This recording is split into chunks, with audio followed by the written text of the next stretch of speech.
My fiancé told me the office holiday party was strictly no plus ones this year. 3 days later a stranger texted me a photo of her dancing in that same ballroom with another man's hand on her waist and a ring that wasn't mine on her finger. My name is Marcus Webb, 31 years old, working as a project manager for a construction firm in Denver, Colorado. I had been engaged to Rachel for 8 months, together for almost 4 years total. We met at a mutual friend's barbecue, and from the very first conversation she felt different from anyone I had dated before, sharp, funny, ambitious in a way that pushed me to be better too. Rachel worked as a marketing director for a mid-sized insurance company downtown. She traveled sometimes for conferences, worked late during quarterly campaigns, and I never questioned any of it because I trusted her completely. We had already picked a wedding date for next October. We had already looked at venues, already argued playfully about whether to have a live band or a DJ. Every year her company threw a big holiday party downtown, and every year I went with her as her plus one, meeting her co-workers, making small talk with her boss, standing next to her in the group photo they always posted on the company website. It was routine. It was something we did together, like a small tradition that marked the end of every year. This year was different. In late November she told me, "Babe, they're cutting the guest list this year, budget stuff, no plus ones allowed at all." I remember feeling a small flicker of disappointment, but I told her I understood, companies cut costs, these things happen. I had no reason to think it was anything more than that. I kissed her goodbye the night of the party and told her to have fun, completely unaware that I was about to lose the version of my life I thought I understood. The morning after the party, Rachel came home glowing, talking about how great the venue looked and how her boss gave a nice speech about the team's growth. I believed every word of it. I had absolutely no reason not to. 3 days later, a text came in from a number I didn't recognize. It simply said, "You deserve to know the truth." Attached was a photo, Rachel in a red dress I had never seen before, laughing at that same ballroom, standing close to a man with his hand resting on her waist like it belonged there. On her finger was a ring, not the one I gave her.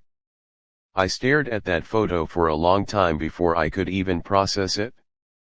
I texted back, "Who is this?" The reply came fast. Someone who used to trust her too. I asked Rachel about it that night, keeping my voice as calm as I could. "Was there a plus one policy at your party, or was that just for me?"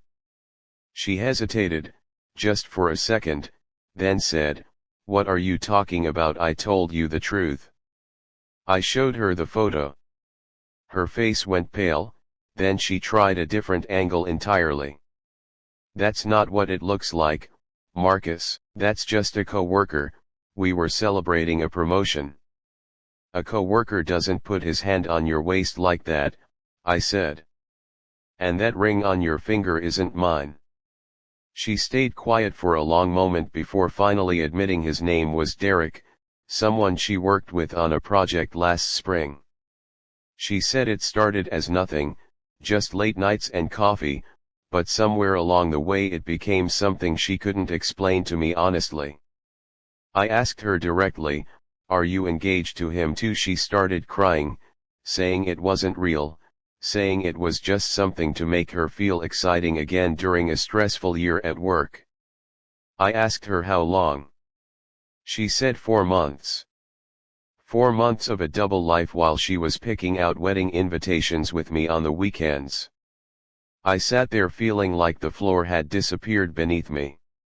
Every late night at work, every conference trip, every time she said she was too tired to talk on the phone, replayed in my mind with a completely different meaning attached to it now.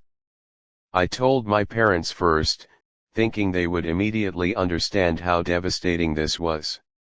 My mother's response surprised me.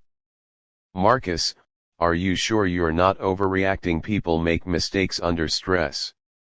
My own sister said, maybe counseling could fix this before the wedding.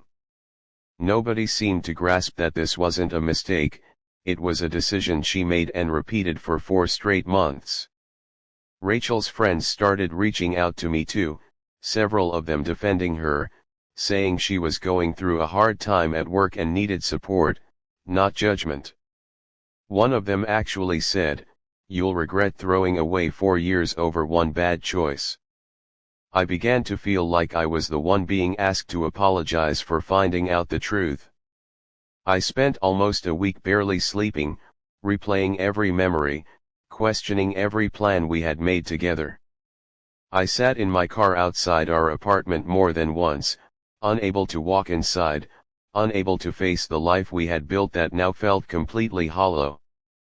I remember calling in sick to work twice that week, something I had never done before, because I genuinely could not function. The lowest point came on a Sunday night when Rachel tried to convince me we could still get married, that Derek meant nothing, that what we had was worth saving. She said, "Everyone makes mistakes, Marcus. I still want to marry you." I looked at her and realized she wasn't actually sorry for what she did, she was only sorry that I found out. That was the moment everything shifted for me. I stopped trying to understand her reasoning and started focusing on what I actually deserved. I told her calmly, "I'm not marrying someone who had a secret fiancé for 4 months while planning a wedding with me." She tried arguing, tried crying harder, tried every angle that used to work before. None of it moved me anymore. I packed a bag that same night and stayed at a friend's place. The next morning I called the venue and cancelled our wedding date. I blocked Rachel's number, then blocked Derek's too after he tried reaching out with some apology neither of them owed me but both of them clearly needed to say. 3 months later I found out Rachel and Derek's relationship fell apart almost immediately after mine ended, built on secrecy that couldn't survive daylight. I moved into a new apartment across town, one that never heard either of their names spoken inside it. My family eventually apologized for doubting me, though it took time and distance for them to see the situation clearly. I stopped explaining myself to people who needed convincing that my pain was valid.